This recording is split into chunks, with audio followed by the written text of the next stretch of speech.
Morning guys, physics perfect classes में एक बार फिर आपका स्वागत है। आज जो चलेगा वो अध्याय नंबर 4 चलेगा और उसके लिए जो चैप्टर है उसका नाम है moving charges and magnetic field. देखिए, जब चार्ज रखा हुआ है तब उसने इलेक्ट्रिक फ्लक्स बनाया, इलेक्ट्रिक फील्ड बनाया और उसने कैपेसिटर बना। जब रखा हुआ चार्ज है, जब रेस्ट चार्ज है, जब हमने इलेक्ट्रोस्टैटिक्स पढ़ी थी, और जब वह चलता है किसी कंडक्टर के थ्रू तो तब वह उसमें एक धारा बनती है, ठीक है। और जब यह चलता है तो धारा के साथ साथ यह मैग्नेटिक फील्ड भी बनाता है। क्या बनाता है? मैग्नेटिक फील्ड भी बनाता है। हम इसमें बात करेंगे कि धारा, वैद्युत धारा 3 प्रकार के प्रभाव उत्पन्न करती है: ऊष्मीय प्रभाव, रासायनिक प्रभाव तथा चुंबकीय प्रभाव।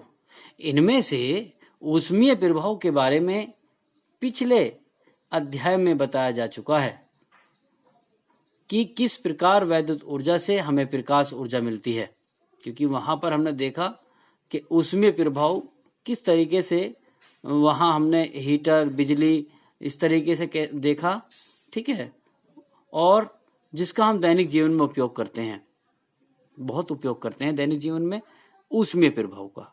तुम्हारा हीटर चलता है, गीजर चलता है, ये सब आपका यही चीज होती है। इस अध्याय में वैद्युत धारा के चुंबकीय प्रभाव उत्पन्न करने वाले नियमों तथा इनके विभिन्न उपयोगों का अध्ययन किया जाता है। डियर स्टूडेंट, अब हमारे पास में बात आती है कि कॉन्सेप्ट ऑफ मैग्नेटिक फील्ड। क्योंकि मैग्नेटिक फील्ड पढ़ेंगे इसलिए पहले हम मैग्नेटिक फील्ड को ही देख लेते हैं क्या होता है। देखिए, हमारे पास में एक नॉर्थ एंड साउथ एक चुंबक क्षण है। चुंबकीय क्षण में जब हम एक कंपास की सुई लेकर के आते हैं तो कंपास की सुई जो है वो एक दिशा में संरेखित हो जाती है, और जब इसको दूर ले जाते हैं तो वह इसका प्रभाव वहां खत्म हो जाता है। तो कहने का मतलब ये है, किसी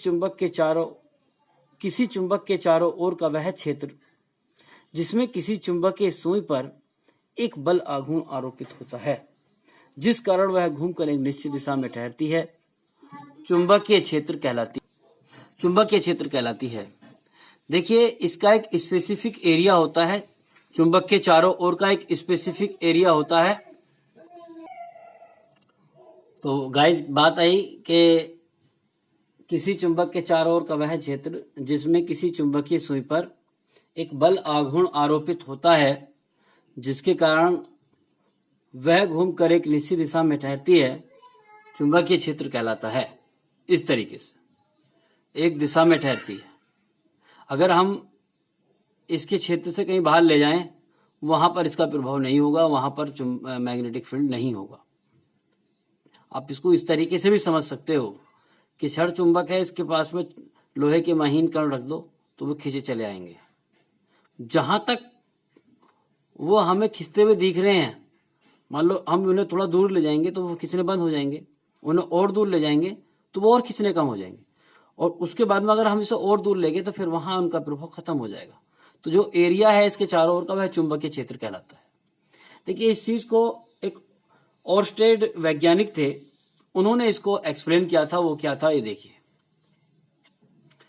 उन्होंने जो एक बैटरी लगाई, एक कुंजी लगाई, एक चालक तार लगाया। चालक तार के पास में कंपास होता है जिसमें नॉर्थ एंड साउथ एक सुई होती है, जो थोड़ा सा भी मैग्नेटिक फील्ड बना तो एकदम अपना काम करना शुरू कर देती है। एकदम ये विचलित हो जाती है, या थोड़ी सी डेविएट हो जाती है, या विक्षेप हो जाती है, ऐसे मानो। तो जब ये कुंजी बंद खुली हुई है, यानी इसमें जब कोई करंट नहीं बह रही है, तो तब कंपास सुई पर कोई भी असर नहीं पड़ा। ये कौन देख रहे थे? ये ओरस्टेड देख रहे थे, ठीक है। ओरस्टेड वैज्ञानिक थे, वो देख रहे थे। उसके बाद उन्होंने देखा कि जैसे ही मैंने कुंजी को दबाया तो एकदम यह विक्षेपित हो जाती है, निडल, कंपास की निडल जो है विक्षेपित हो जाती है। वो चौंक गए। उन्होंने देखा कि अगर वो बैटरी की पोलैरिटी चेंज कर रहे हैं, इधर माइनस इधर प्लस, तो ये दूसरी तरफ में विक्षेपित हो जाती है। तो अब वो इस बात को समझ गए कि जैसे ही कोई धारा किसी में बहती है चालक तार में, तो उसके आसपास चुंबकीय क्षेत्र बन जाता है। बस बच्चों, हम इस पूरे चैप्टर में यही पढ़ने वाले हैं। एक तार लेंगे, तार के चारों तरफ हम देखेंगे कितना चुंबकीय क्षेत्र बन रहा है। कभी तार हम वो सीधा वायर लेंगे, कभी वह हम गोल लूप के रूप में लेंगे। इस तरीके से हम चुंबक के बारे में, इस चैप्टर के बारे में पढ़ेंगे। थोड़ा सा बड़ा चैप्टर बेशक है बेटे, लेकिन कहीं ना कहीं इम्पोर्टेंट है और मजा भी आने वाला है। ठीक है, बात आती है हमारे पास में बेटे, ऑरस्टेड ने ये तो बता दिया कि धारावाही चालक के चारों तरफ एक चुंबक तो बनता है, लेकिन कितना बनता है इस बात को वो नहीं बता पाए। इस बात को बताने वाले थे धारावाही चालक के कारण चुंबकीय क्षेत्र बायो तथा सेवर्ट बताने वाले थे। तो बायो तथा सेवर्ट ने इस बात को बताया कि धारावाही चालक के कारण कितना क्षेत्र बनता है। तो जैसे ही इसमें हमने करंट फ्लो करी आई, एक धारावाही चालक लिया, उसका छोटा सा लघु अवयव लिया, और जैसे ही इसमें हमने करंट आई फ्लो किया तो इसके चारों तरफ एक चुंबकीय क्षेत्र बन गया। ठीक है, तो यह जो चुंबकीय क्षेत्र था, क्योंकि मैंने लघु अवयव लिया है डीएल, तो इसके कारण जो चुंबकीय क्षेत्र बना वह बेटे बहुत छोटा सा बना। ठीक है, उसके लिए मैंने इसे डीबी माना। डी का मतलब यही है कि छोटा सा चुंबकीय क्षेत्र, और डी का मतलब यही है कि छोटा सा अवयव, तार का छोटा सा अवयव हमने लिया। डियर स्टूडेंट, अगर हम बात करें कि ये चुंबकीय क्षेत्र है, यह चालक में प्रवाहित धारा आई के अनुक्रमानुपाती होता है। यानी प्यारे बच्चों, अगर हम बात करें कि डीबी इज प्रोपोर्शनल टू आई, यानी धारा के अनुक्रमानुपाती होता है, धारा के अनुक्रमानुपाती होता है।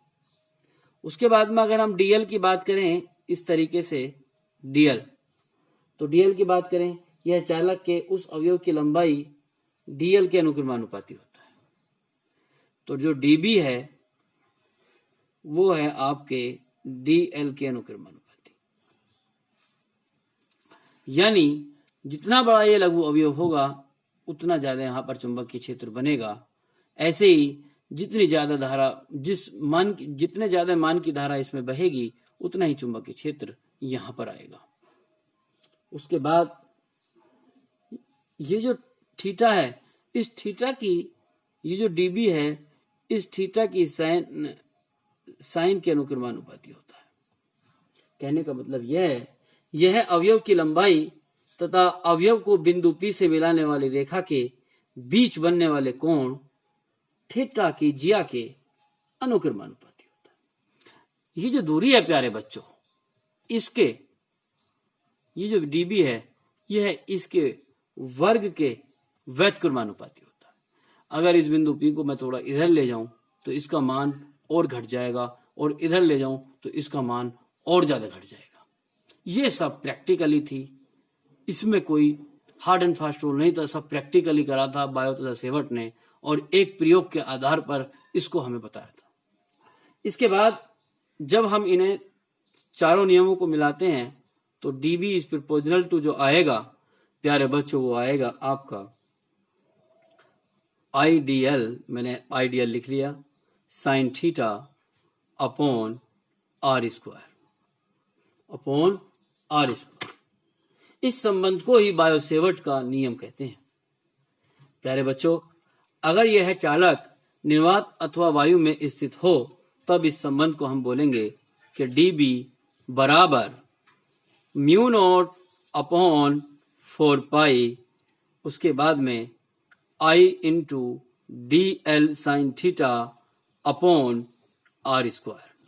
ये एक्चुअल में नियम था। कोई बच्चा कहेगा सर ये म्यू नॉट अपॉन 4 पाई, ये आपका प्रोपोर्शनलिटी हटाने के लिए कांस्टेंट था। ऐसा मान सकते हैं कि ये चालक के पदार्थ पर, चालक जिस चीज में रखा हुआ है उस पर निर्भर करता है। म्यू नॉट को निर्वात की चुंबकशीलता बोलते हैं। म्यू नॉट को क्या बोलेंगे?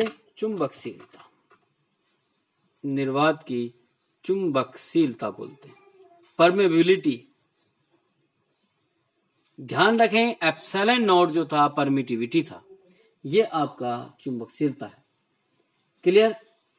अब बात आती है कि बी का मात्रक क्या है, क्योंकि म्यू नॉट का मात्रक बहुत पूछा जाता है, इसलिए बी का मात्रक पता होना चाहिए।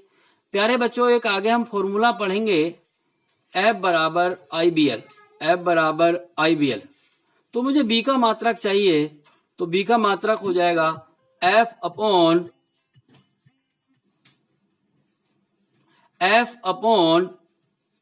IL।